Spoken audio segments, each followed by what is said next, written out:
Place maintenant à EcoPlus qui s'intéresse ce mercredi à la diaspora, une force à capitaliser pour le dynamisme de la croissance économique. Depuis le 2013, le gouvernement ivoirien se préoccupe de mettre à profit le potentiel socio-économique de la diaspora ivoirienne. Une plateforme a donc été créée, le Forum Diaspora for Growth, un espace d'information et d'échange pour canaliser le savoir-faire de ces Ivoiriens de l'étranger. Le but ultime est d'en faire une force motrice au service de l'émergence à l'horizon 2020. La diaspora ivoirienne, c'est environ 1 500 000 personnes. En 2012, elle a transféré plus de 170 milliards de francs CFA au pays. C'est un sujet signé Noël Niagno.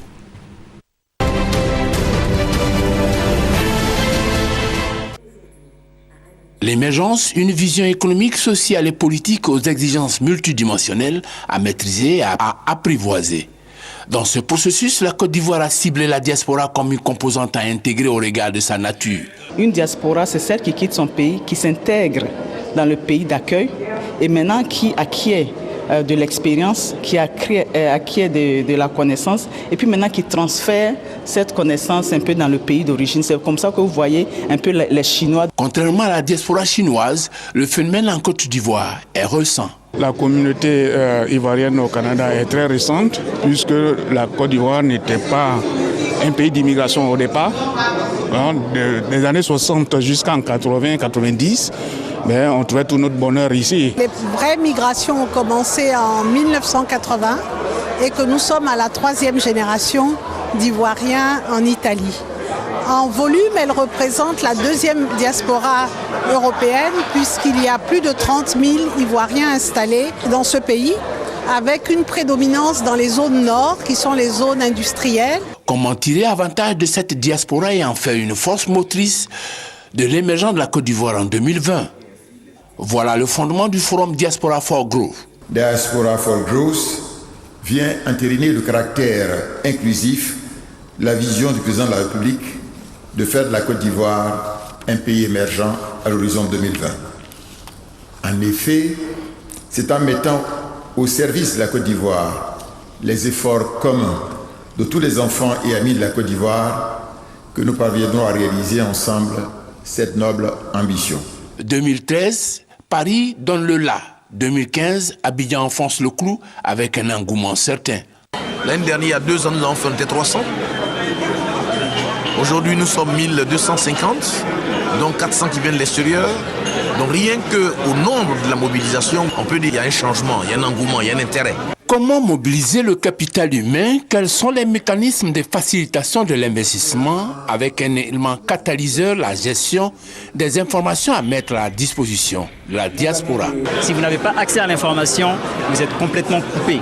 Aujourd'hui, vous avez en ligne sur le site du ministère du Budget l'ensemble du budget de l'État où vous pouvez voir toutes les lignes à marcher. Vous pouvez voir tous les projets que le gouvernement souhaite mettre en œuvre au cours de l'année 2015. Et cela est une mine d'informations. C'est des stands qui viennent donner d'informations au niveau de l'immobilier aux diasporas. Le deuxième, c'est le financement. Quels sont les systèmes de financement qui sont en cours, qui sont en Côte d'Ivoire? Quels sont les mécanismes qui sont là? Comment ouvrir un compte en banque? Quelles sont les conditions? Comment faire des transferts à partir de l'endroit où on est? Le pôle ensuite emploi. Qu'est-ce que la Côte d'Ivoire elle-même en tant qu'administration offre comme emploi aujourd'hui? Quels sont les concours administratifs qui sont là? Et ensuite, le secteur privé, quelles sont les offres qui existent aujourd'hui?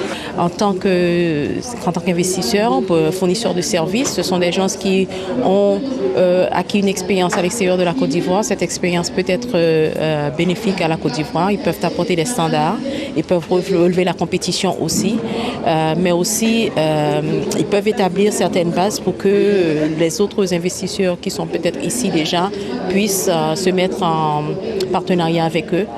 Autre facteur mobilisateur, la sécurisation des investissements. Cette sécurité juridique-là, elle est très importante parce que quand vous venez dans un pays, même si c'est votre pays et que des années après, vous revenez, il faut que vous soyez au fait des mécanismes juridiques dont vous pouvez vous servir pour asseoir une affaire. Une illustration de cette sécurisation, les titres publics. Ils bénéficient de la garantie souveraine de l'État. Ça veut dire que si vous souscrivez à ce titre, vous êtes sûr à 100% d'être remboursé. L'État étant infaillible. Deuxièmement, c'est un investissement sûr et rentable. Les taux d'intérêt varient de 3,75 à 6,50. Sur le marché, les comptes d'épargne sont rémunérés au plus à 3,50. Seulement voilà, l'exploitation de ces moyens d'investissement nécessite la levée d'un handicap. Quand on est aux États-Unis, qu'on veut investir en Côte d'Ivoire, on a des contraintes qui sont dues aux lois américaines qui ne vont pas de pair avec les lois sur la finance dans le système de l'UEMOA. C'est deux systèmes qui ne se touchent pas du tout. Et donc pour aider les Ivoiriens qui vivent aux États-Unis, en Amérique, je l'ai dit en général, à investir dans leur pays, il va falloir créer un pont qui relie un peu ces deux systèmes-là. Donc jusqu'à aujourd'hui, la seule possibilité que nous avons, c'est de venir ici avec son argent et puis investir. Mais il aurait été plus simple si on pouvait avoir un système bancaire qui favorise les Ivoiriens de la diaspora américaine. Par exemple, si une banque ivoirienne pouvait être établie aux États-Unis, de sorte à ce que quand nous déposons nos avoirs là-bas, nos avoirs sont disponibles ici, et donc automatiquement nous avons accès au système de crédit de l'UEMOA ou bien au système de crédit de cette banque-là. Je crois que ça aiderait beaucoup à booster les investissements de la diaspora américaine en Côte d'Ivoire. Pour les défis de l'émergence, la diaspora a reçu le basique.